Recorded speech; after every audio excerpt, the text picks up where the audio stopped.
Chapitre 25. Jupiter et ses semblables.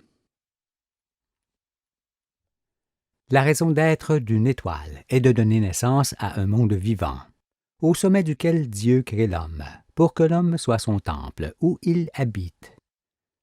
Dans le Nouveau Testament, il est dit « Ne savez-vous pas que vous êtes le temple de Dieu, et que l'Esprit de Dieu habite en vous? » Or, pour se représenter l'activité de la matière qui conduit à l'humanité, au temple de Dieu donc, on doit comparer l'existence des familles d'astres, telle la famille solaire, à celle des familles humaines. En effet, comme toute famille a une généalogie, les familles d'astres ont pareillement une généalogie. Car être et astre sont issus de l'unique principe d'existence qui est l'intégration, désintégration perpétuelle de la matière, qui occasionne le renouvellement de toutes choses. Mais, comme rien ne peut bénéficier des mêmes circonstances, il en résulte des différences. Par exemple, on peut trouver 11 enfants dans une famille et 3 enfants dans une autre, même si cette dernière est plus âgée. Il y a également des adoptions possibles. Tous les enfants n'ont pas une taille unique ni un aspect semblable, car, de 2 frères, le plus jeune peut être le plus grand. Cela vaut aussi pour les astres.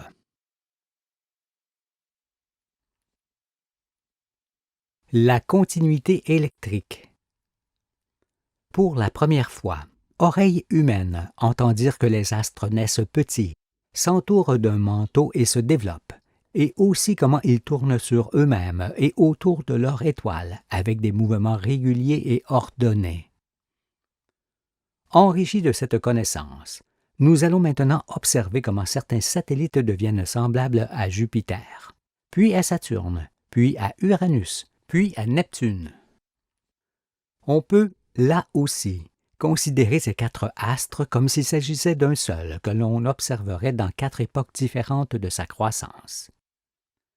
Son évolution est consécutive à la fois à l'activité de sa propre famille et à l'activité de l'ensemble de la famille solaire. Effectivement, tout comme le Soleil, qui a un immense champ de lignes de force et un vaste plan d'anneaux sur lesquels les planètes évoluent, Jupiter et ses semblables ont chacune un champ de lignes de force et un plan d'anneaux sur lesquels évoluent leurs satellites nés de ces anneaux. Un satellite est ainsi relié à sa mère. Cette dernière est elle-même reliée au Soleil par l'intermédiaire d'un des anneaux de ce dernier, sur lequel elle se trouve. Il y a par conséquent continuité électrique entre tous les astres d'une même famille, ce qui ne permet à aucun d'évoluer séparément. D'ailleurs, il ne le pourrait pas. Nous parlons donc d'un unique ensemble électromagnétique et d'une seule activité. En effet, les satellites sollicitent leur mère qui, à son tour, sollicite le Soleil avec les autres planètes. Jupiter, Saturne, Uranus et Neptune se nourrissent des anneaux solaires, comme leurs satellites se nourrissent de leurs propres anneaux, ce qui engendre une activité conséquente du Soleil, une activité en réponse aux sollicitations continuelles auxquelles il est soumis.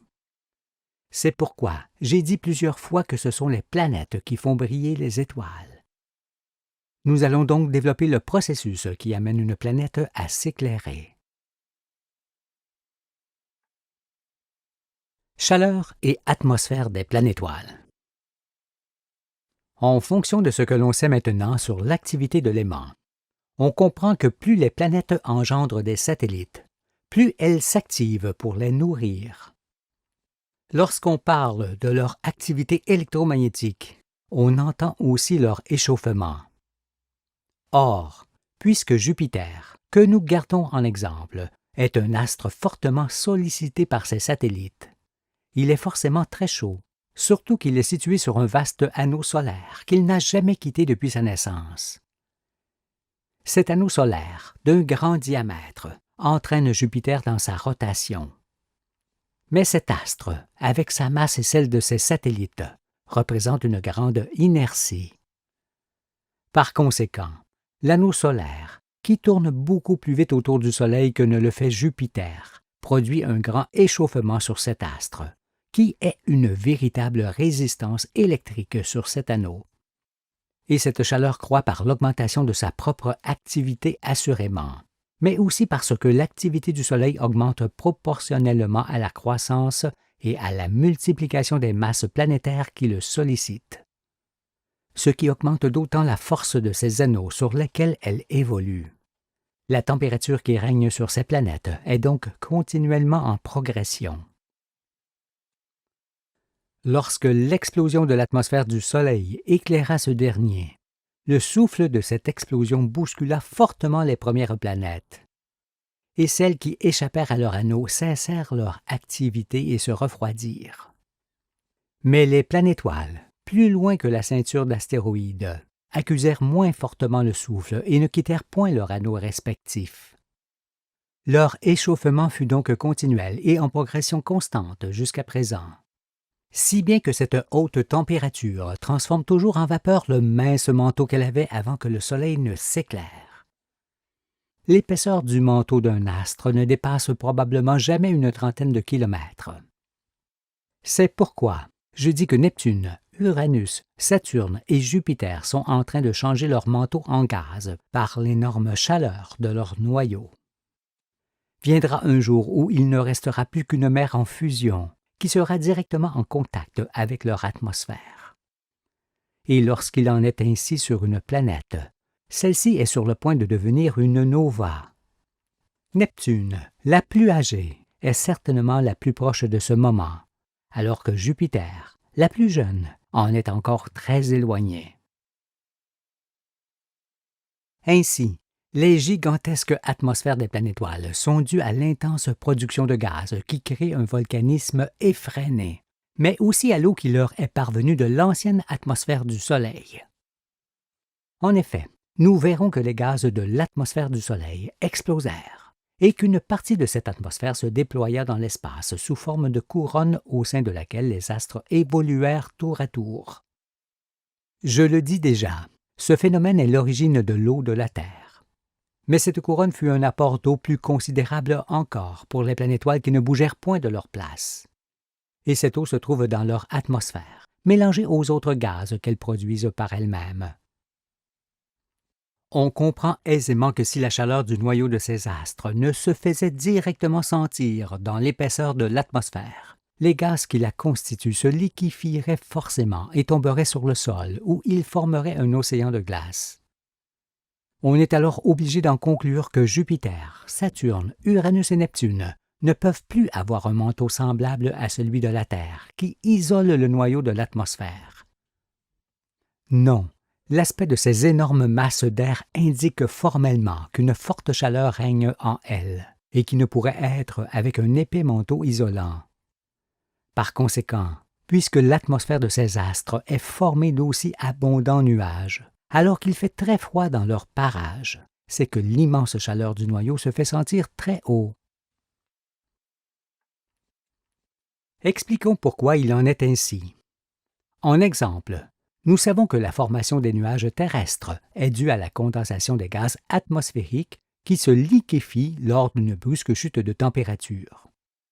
Car l'eau est un corps qui passe de l'état gazeux, l'air, à l'état liquide, la mer, puis à l'état cristallin, la glace, lorsque la température chute, et inversement lorsque la température croît. Ce changement d'état est le cycle complet de l'eau qui occasionne la pluie, la neige, la glace ainsi que des pressions et des dépressions dans l'atmosphère. Or, si dans la région du ciel où nous sommes, la chaleur solaire permet la formation du cycle de l'eau, parce que la Terre n'est ni trop près ni trop loin du Soleil, dans les parages de Jupiter et plus encore dans ceux de Saturne, d'Uranus et de Neptune, la chaleur provenant du Soleil est si basse dans ces régions du ciel qu'elle ne permet nullement la formation d'un tel cycle. C'est pourquoi l'existence de leur atmosphère, tout en nuages et dans un tel gigantisme, révèle une énorme et permanente chaleur interne, provenant de l'effet de résistance électrique de l'astre. Cela est incontestable et certain, car si tel n'était pas le cas, ces nuages deviendraient pluie, puis glace sur le sol de l'astre. Un enfant peut le concevoir.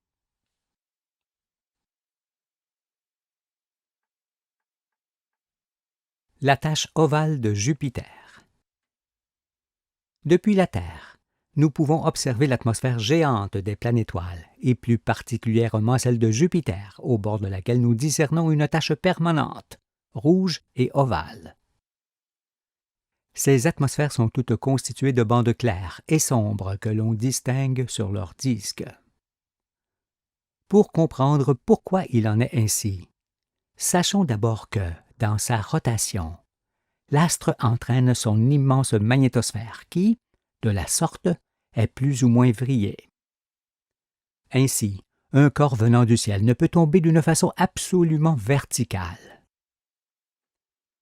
Pareillement, les électrons de l'anneau solaire sur lequel Jupiter évolue arrivent de l'extérieur sur cet astre, en voyant leur trajectoire plus ou moins vrillée par la magnétosphère. Cela étant, l'anneau solaire qui s'engouffre dans l'atmosphère se déforme et ne constitue plus un cercle parfait à l'approche de l'astre. Il convient de le remarquer pour pouvoir comprendre le positionnement de la tache rouge sur le disque de Jupiter, car il est évident que cette tache est faite par l'anneau plat du Soleil qui s'ovalise progressivement jusqu'au contact du noyau rond. Ici sont représentés le noyau et l'immense atmosphère de Jupiter, ainsi que l'anneau solaire qui arrive au contact du noyau et en repart plus ou moins déformé. Désormais, nous savons que Jupiter est une sphère aimantée sur laquelle les électrons de l'anneau solaire sont obligés de passer, et que ce flot d'électrons peut souffler les gaz à son passage, comme nous l'avons vu avec l'exemple de la chandelle.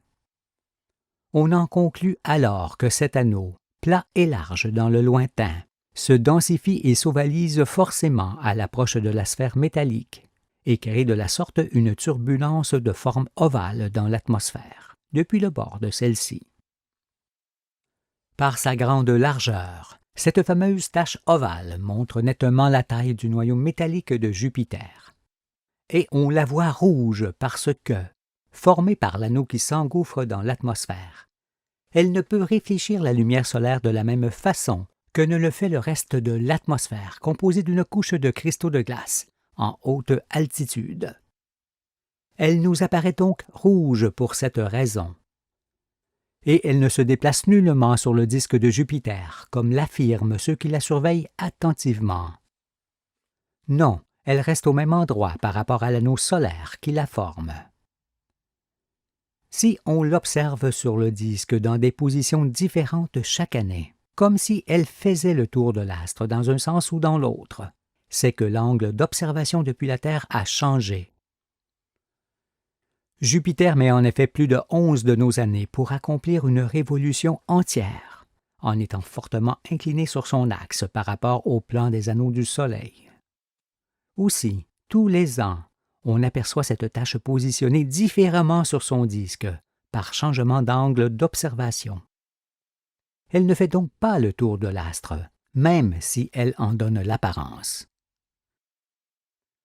Comme l'anneau solaire tourne forcément plus vite autour du Soleil que ne le fait Jupiter, ce dernier fait résistance et s'échauffe fortement. Or, comme toute résistance, il y a forcément une entrée et une sortie du courant formé par les électrons. Il y a donc une différence certaine, selon que l'on regarde le côté où l'anneau pénètre dans l'atmosphère ou le côté où il en sort. Du côté où il en sort, les électrons sont arrachés à la sphère, tandis que du côté où il entre, les électrons descendent sur la sphère en se concentrant. Cela signifie que la section de l'anneau ne peut pas être identique de part et d'autre au contact de l'astre, et qu'il ne peut exister une tache semblable des deux côtés. Produite par l'anneau solaire, cette forme ovale révèle à l'évidence que le diamètre du noyau de Jupiter est de peu supérieur à celui de la Terre, qui entrerait tout juste dans la grande largeur de cette forme. Il en est forcément de même pour le noyau de Saturne, d'Uranus et de Neptune qui, étant plus âgés, ne sont que légèrement plus gros que celui de Jupiter. Cela nous donne aussi une vision plus exacte de la taille du noyau solaire, et par là même de toutes les étoiles, car tous les astres sont issus de l'unique phénomène électromagnétique. Les astres ne peuvent alors pas avoir les énormes différences de taille que les savants vous faisaient croire dans les ténèbres de ce monde. Voici, tel qu'on l'observe, l'image extérieure de Jupiter. Cette image montre l'anneau sur la tranche, déjà ovalisé depuis assez loin, d'où son épaisseur sur la figure. Il apparaît alors que l'anneau du Soleil est comme un pieu immuable dans l'atmosphère de Jupiter, et que cela ne peut qu'engendrer un retard des gaz qui se heurtent dans leur rotation. Puisque, comme toutes les planétoiles, Jupiter tourne rapidement sur son axe en entraînant sa masse atmosphérique dans sa rotation, on assiste forcément au brassage de cette atmosphère à partir de ce pieu immuable sur lequel les gaz et les cristaux de haute altitude se heurtent. Son atmosphère est donc obligée de se centrifuger et de former ainsi les bandes claires et sombres que l'on observe. La centrifugation est la séparation des constituants de mélange par la force centrifuge. Ces bandes en sont la conséquence, car elles résultent de la séparation des gaz liquéfiés sous forme de brouillard ou de cristaux en haute altitude, et auxquels gaz se mélangent les fumées et les poussières provenant de l'intense volcanisme qui règne sur cet astre. Formée de l'extérieur par l'anneau solaire, la tache rouge de Jupiter n'est pas d'origine interne, et elle ne pouvait nullement être saisie à partir des observations que l'on faisait d'elle depuis la Terre. Mais puisque les planètes qui se préparent à devenir étoiles suivent le même processus électromagnétique, on en déduit que la fameuse tache ovale doit exister pareillement sur Saturne, Uranus et Neptune. Toutefois, comme sur ces planétoiles tout est plus avancé que sur Jupiter, cette tache est peut-être moins visible et différente d'aspect. D'autant que les anneaux du Soleil sur lesquels elle règne sont différents, eux aussi, en étant plus vastes et plus éloignés. Mais c'est le phénomène qui importe et non son aspect. Il est obligé cependant que ces planètes se ressemblent et que leur atmosphère de grande épaisseur soit brassée par les anneaux solaires sur lesquels elles évoluent. En raison de toutes ces évidences, il vous apparaît que je n'arrange pas les faits pour qu'il en soit ainsi, mais que ce sont eux qui s'unissent pour qu'il n'en soit pas autrement. L'expérience de l'électricité soufflant les gaz de la chandelle le démontre amplement, car il est évident que l'anneau solaire peut aisément créer une turbulence dans l'atmosphère. C'est pourquoi, à elle seule, la tache ovale est le témoignage formel que Jupiter est une sphère métallique, légèrement plus grande que la Terre, ainsi qu'une résistance électrique et non une boule de gaz. Soyez donc fort attentifs aux explications de Jupiter, car, avec ses satellites, son atmosphère et sa tache rouge, cet astre est en lui la preuve irréfutable que l'électromagnétisme universel est bien tel qu'il est enseigné par le Fils de l'homme. Phénomène atmosphérique. Pour comprendre l'aspect des planètes que l'on étudie, il faut savoir que tous les astres actifs, chauds par conséquent, produisent de l'eau avec les gaz qui remontent à la surface, où ils se liquéfient.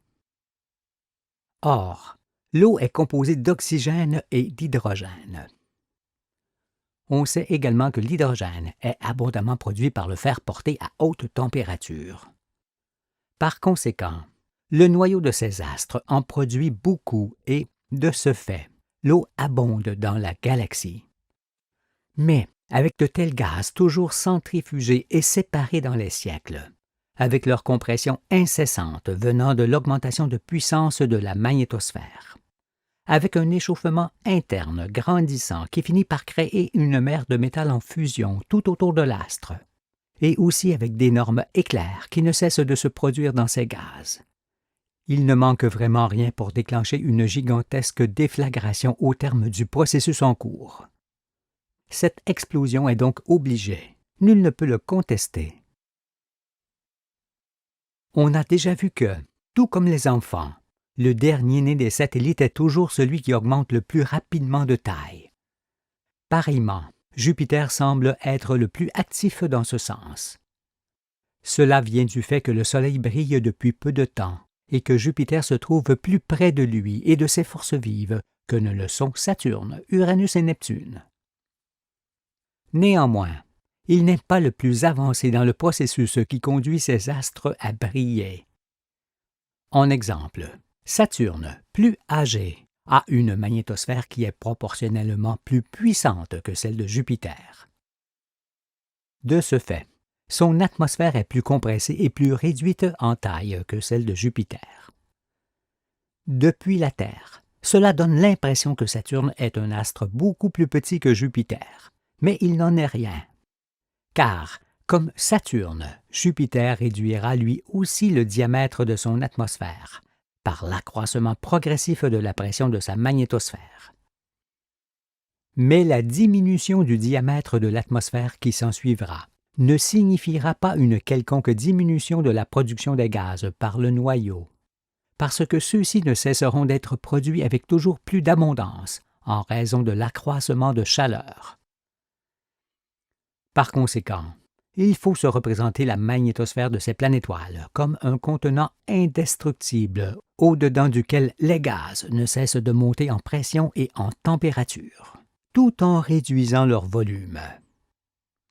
Et c'est forcément l'hydrogène, abondamment produit par la fusion du noyau, qui provoquera l'explosion. Cependant, tant que la compression des gaz n'est pas encore suffisamment forte pour calmer cette grande turbulence atmosphérique qui mélange les gaz, la déflagration ne peut se produire, parce qu'elle est retardée d'autant. Pour le moment, l'atmosphère de Jupiter croît sensiblement, en augmentant d'autant son diamètre extérieur. Il en est ainsi parce que l'activité de cet astre n'est pas encore suffisamment forte dans son ensemble pour entamer le phénomène inverse, qui réduira son atmosphère à la dimension de celle de Saturne, puis d'Uranus et de Neptune. Ce qui calmera les turbulences, favorisera la centrifugation et la séparation des cristaux, et permettra à la chaleur interne de gagner tout le volume atmosphérique. Et c'est là que l'explosion surviendra. Mais, pour l'instant, Jupiter est encore fort loin de ce moment où il brillera. Encore trop ample et pas suffisamment épurée, son atmosphère n'est pas prête à exploser, surtout qu'elle est encore fortement chargée de gaz, de fumée et de poussière provenant de l'intense volcanisme. C'est donc en raison de son ample atmosphère que Jupiter semble être une planète géante et la plus grande de toutes celles de la famille solaire. De même, à cause de sa grande activité, le Soleil paraît être beaucoup plus grand que ses astres devant devenir comme lui, alors qu'il ne l'est pas en réalité. Car, comme cela a été dit, et ainsi que nous allons le voir prochainement, la masse métallique du Soleil n'est que légèrement plus grande que celle de Neptune, d'Uranus, de Saturne et de Jupiter. C'est pourquoi il ne faut pas confondre le bord de leur atmosphère avec le diamètre de leur noyau métallique. Certes, il y a des différences dans les tailles des astres, mais elles restent dans les proportions des conditions offertes par l'électromagnétisme. Comme il y a de grandes et de petites femmes, et que cela ne les empêche pas de vivre ni de fonder une famille, il en est de même pour les planètes du Soleil et de toutes les étoiles.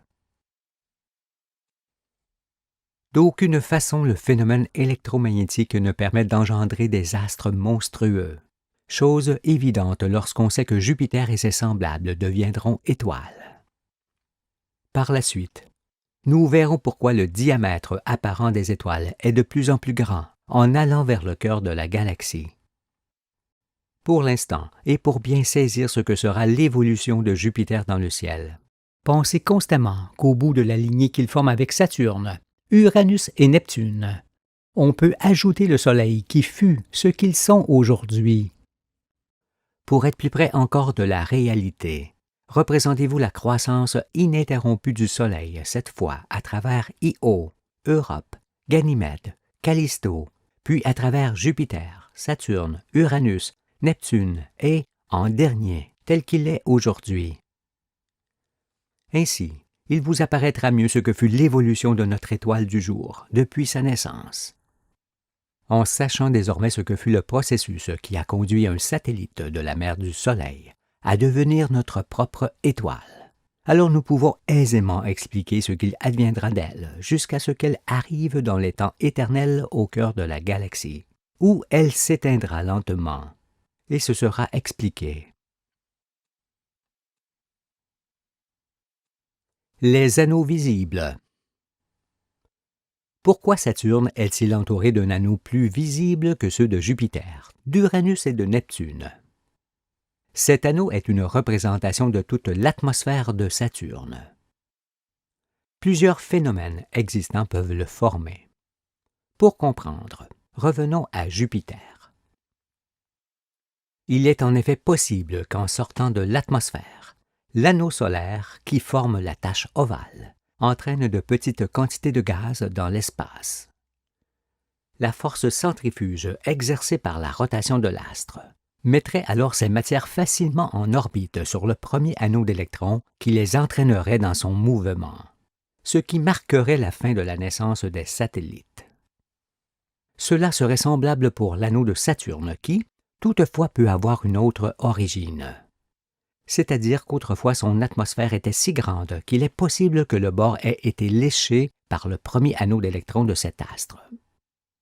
Cet anneau aurait ainsi absorbé une grande quantité de l'atmosphère et serait devenu visible. Puis il se serait écarté progressivement de cette atmosphère, pendant que celle-ci se comprimait, ce qui aurait augmenté peu à peu l'écart qui les séparait.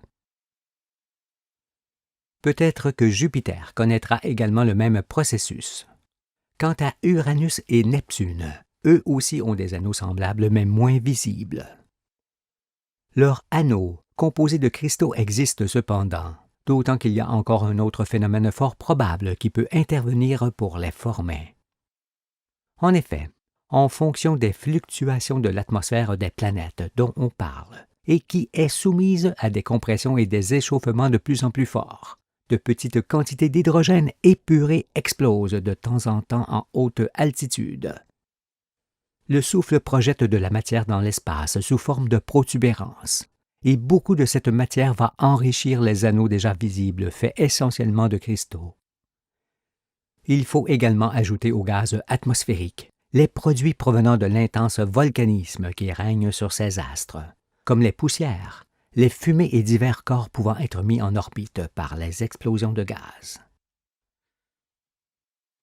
Avec toutes ces explications, nous comprenons mieux pourquoi l'anneau visible de Saturne est une représentation de toute son atmosphère. Tous ces corps provenant de l'astre lui-même se centrifugent sur l'anneau et s'assemblent en formant des sillons qui se touchent les uns les autres, ce qui rend l'anneau assez compact dans son ensemble. Et cela peut, à l'aide des électrons, le faire entrer en vibration sur de plus ou moins grandes superficies, ainsi que cela a été observé il y a peu de temps. Les explosions atmosphériques. Quelle que soit leur taille, leur âge ou encore leur position au sein de la galaxie, les étoiles sont toutes de même nature et d'anciennes planétoiles. Leur activité n'est autre que le fonctionnement électromagnétique de l'aimant dans toutes ses possibilités. Il y a l'avant-étoile quand elle ne brille pas encore, et l'après-étoile quand elle brille à la suite de l'explosion de son atmosphère. Puisqu'on sait maintenant que le noyau des planétoiles est du ferro-nickel, dont la surface en fusion produit de grandes quantités d'hydrogène, il suffit d'observer l'atmosphère de ces astres pour voir qu'elle se prépare à exploser. Il est en effet impossible que les gaz produits continuellement se séparent, se compriment et s'échauffent toujours plus, sans qu'une immense et longue explosion n'y mette un terme. On voit ici le noyau de l'une de ces planètes, ainsi que son atmosphère qui est comprimée et contenue par la magnétosphère. L'immense chaleur qui remonte du noyau participe aussi à cette compression. Il est évident que dans de telles atmosphères composées d'aussi abondants nuages, les pluies sont incessantes et ne parviennent probablement pas à atteindre le sol sans être à nouveau vaporisées.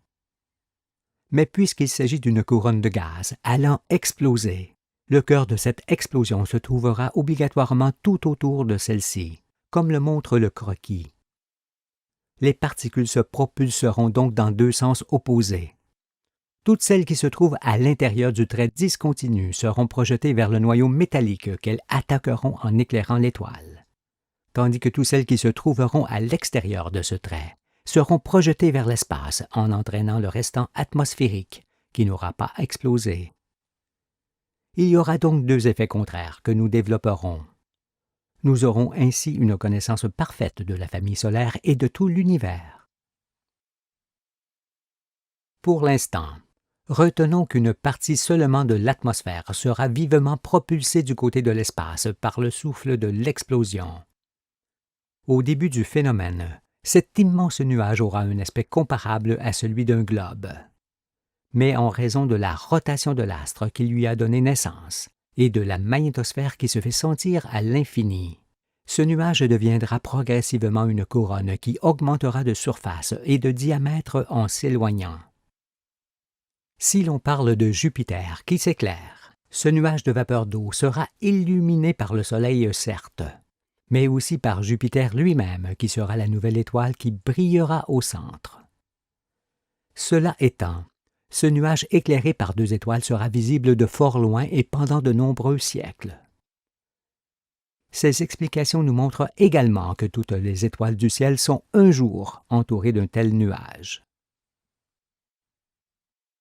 Les planètes que l'on étudie sont des étoiles en préparation. Supposons alors que les satellites de Jupiter aient atteint la taille des astres du Soleil et que Jupiter soit sur le point de s'éclairer. Précédons alors son éclairement et imaginons que son atmosphère vienne d'exploser, comme le représente cette figure. Indépendamment de l'éclairement de l'astre que cette explosion provoque, on constate que, selon leur taille et leur position, les satellites sont bousculés de leur place originelle d'une façon différente, ainsi que les flèches proportionnelles le représentent. On voit aussi que le globe de vapeur d'eau fortement illuminé s'éloigne rapidement dans l'espace où il finira par s'évanouir le long des siècles.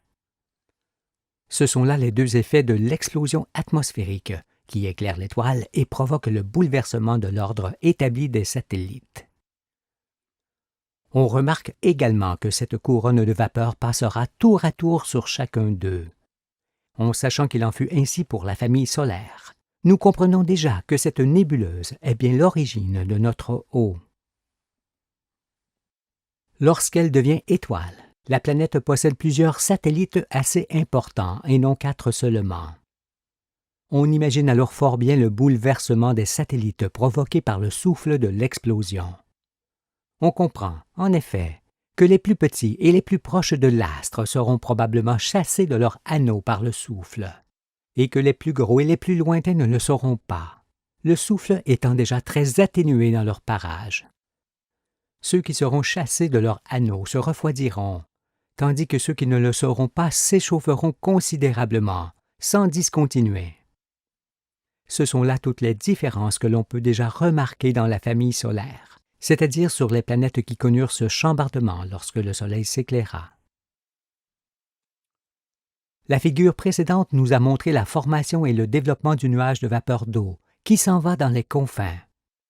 Ici, nous observons ce que fut l'évolution de ce nuage dans le temps, et bien après qu'il soit passé sur l'astre le plus éloigné de l'étoile nouvelle qui brille au centre et qui en est l'origine. Dans cette image, on peut voir la nébuleuse de Lyre avec ses deux étoiles, l'une étant l'étoile nouvelle au centre et l'autre sa mère vers le bord, telles qu'on les observe en ce jour depuis la Terre. Nos planétoiles seront un jour entourées, elles aussi, d'une telle couronne visible par des observateurs lointains, car chaque étoile nouvelle possède la sienne, sans exception. C'est pourquoi on en observe beaucoup dans le ciel. Les écluses du ciel étant maintenant ouvertes, on sait qu'il n'y a point d'interruption dans le phénomène électromagnétique depuis la densification de l'essence intergalactique par la galaxie elle-même jusqu'à ce qu'elle devienne un satellite, puis une planète telle Jupiter et jusqu'à ce qu'elle brille. Voyons alors, dans un même mouvement, l'essence former la magnétosphère, puis les lignes de force, puis les anneaux et les satellites qui s'échauffent et se développent pour devenir comme Jupiter. Ensuite, observons sa tache rouge faite par l'anneau ovalisé du Soleil, puis son atmosphère qui se compresse et s'échauffe de plus en plus jusqu'à son explosion, et enfin le nuage de vapeur qui s'éloigne dans les confins sous forme de couronne. Tout ce processus, simple et d'une grande cohérence, est sans rupture et d'un seul mouvement des parties qui le forment. Ne soyez donc point incrédules, mais croyez, comme je crus lorsque tout cela me fut révélé.